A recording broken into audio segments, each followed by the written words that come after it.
Indian ഭരണഘടന നമുക്ക് നൽകുന്ന മൗലികാവകാശങ്ങൾ. അതാണ് നമ്മുടെ സംരക്ഷണ കവചം. എന്താണവ എന്ന് നോക്കിയാലോ? ഇന്ത്യ ഒരു വലിയ വീടാണെന്ന് വെറുതെ ഒന്ന് ആലോചിച്ചു നോക്കൂ. നമ്മളെല്ലാവരും അതിലെ അംഗങ്ങളും. അപ്പോ ഈ വീട്ടിലെ ഓരോ അംഗത്തിനും ഒരു പ്രത്യേക സംരക്ഷണ കവചമുണ്ട്. അതാണ് നമ്മുടെ മൗലികാവകാശങ്ങൾ. അങ്ങനെയാണെങ്കിൽ എന്തൊക്കെയാണ് ഈ വീട്ടിലെ പ്രധാന നിയമങ്ങൾ? നമുക്കൊന്ന് നോക്കാം. ഒന്നാമത്തെയും ഏറ്റവും പ്രധാനപ്പെട്ടതുമായ നിയമം ഇതാണ്. ഇവിടെ എല്ലാവരും സമന്മാരാണ്. അതായത് ജാതിയുടെയോ മതത്തിന്റെയോ പേരിൽ ആർക്കും ഒരു വിവേചനവുമില്ല. നിയമം എല്ലാവർക്കും ഒന്നുതന്നെ. അടുത്തത്, സംസാരിക്കാനും അഭിപ്രായം പറയാനുമുള്ള നമ്മുടെ ശക്തി. അതാണ് സ്വാതന്ത്ര്യത്തിനുള്ള അവകാശം.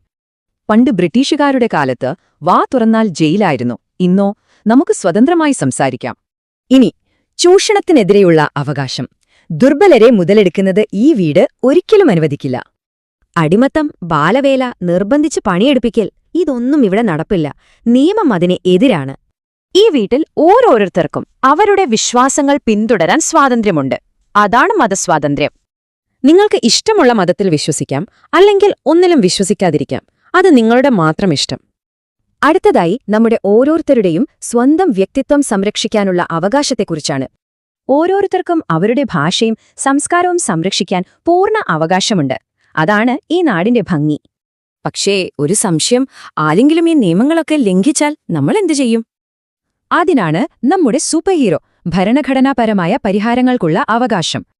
നിങ്ങളുടെ ഏതെങ്കിലും അവകാശം ലംഘിക്കപ്പെട്ടാൽ നേരെ ഹൈക്കോടതിയെയോ സുപ്രീം കോടതിയെയോ സമീപിക്കാം. അതുകൊണ്ടാണ് ഡോക്ടർ ബി.ആർ. അംബേദ്കർ ഇതിനെ ഭരണഘടനയുടെ ഹൃദയവും ആത്മാവും എന്ന് വിളിച്ചത്. അപ്പോ ഇതിൽ നിന്നൊക്കെ നമ്മൾ എന്താണ് മനസ്സിലാക്കേണ്ടത്? ഈ അവകാശങ്ങൾ കടലാസിലെ വെറും വാക്കുകളല്ല. ഈ അവകാശങ്ങളാണ് നമ്മളെ ബ്രിട്ടീഷ് അടിമത്തത്തുനിന്ന് മോചിപ്പിച്ചത്, തലയുയർത്തി നിൽക്കാൻ പഠിപ്പിച്ചത്.